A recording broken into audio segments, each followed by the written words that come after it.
Okay, I just want to introduce a concept that's very popular nowadays. This is called an infrasternal angle, okay? Angle of the ribs on the bottom here. And what we have over here on the pelvis, we have what's called a infrapubic angle. Here's the pubic bones, here's the angle here, okay? You see the similarities between the sternum over here, the rib cage infrasternal angle and the infrapubic angle over here, okay? So why is this important? Well, normal respiratory mechanics. When we inhale, take a breath in, there's an opening or widening of the infrasternal angle over here, okay? And what happens at the infrapubic angle, there's actually a narrowing, okay? So when you breathe in, diaphragm contracts, it's expanding, opening up the rib cage and the pelvis. Infrapubic angle narrows like this, puts a little slack on the pelvic floor, allows the pelvic diaphragm and the organs to come down. And then when you exhale, what happens is there's a narrowing of the infrasternal angle while the air is coming out, okay? And there's a widening of the infrapubic angle.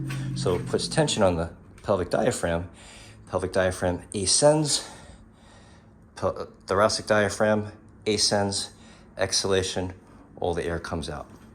So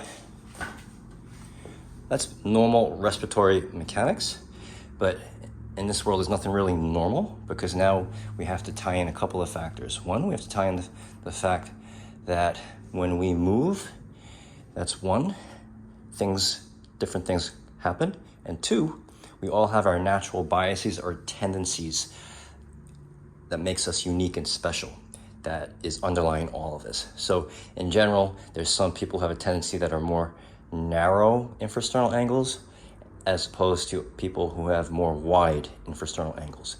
Now, keep in mind, nothing in this world is symmetrical, so there's going to be a lot of variances as far as asymmetry.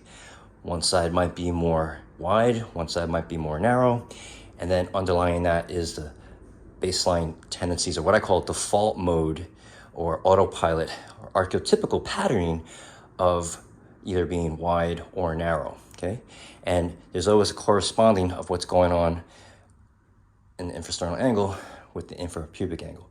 Why is this important? Well, it helps if you're prescribing a training program to be very individualized based on these patterns I just discussed, or if someone who's symptomatic and they have either acute pain or chronic pain or issues, it may help greatly to individualize these base or foundational patterns in relationship to the client's symptoms.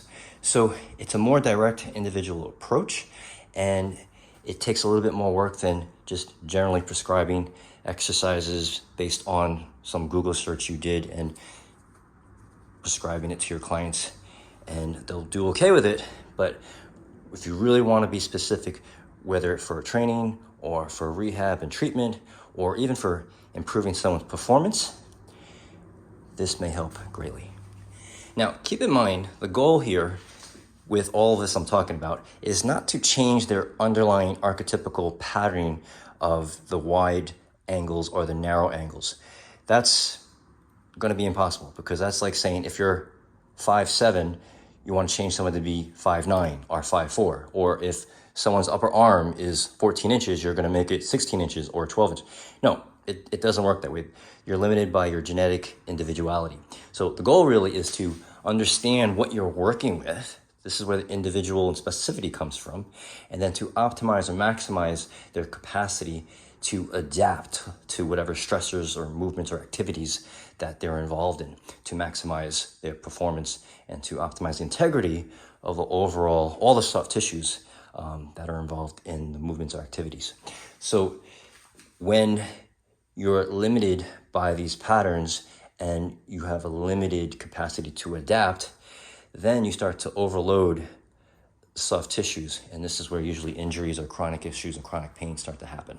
Okay? So you want to be able to be aware of what their limitations are, and then to have them maximize what's available to them, and then work out whatever healthy compensations for the activity, as compared to unhealthy compensations which are just based on pretty much ignorance of the underlying individuality.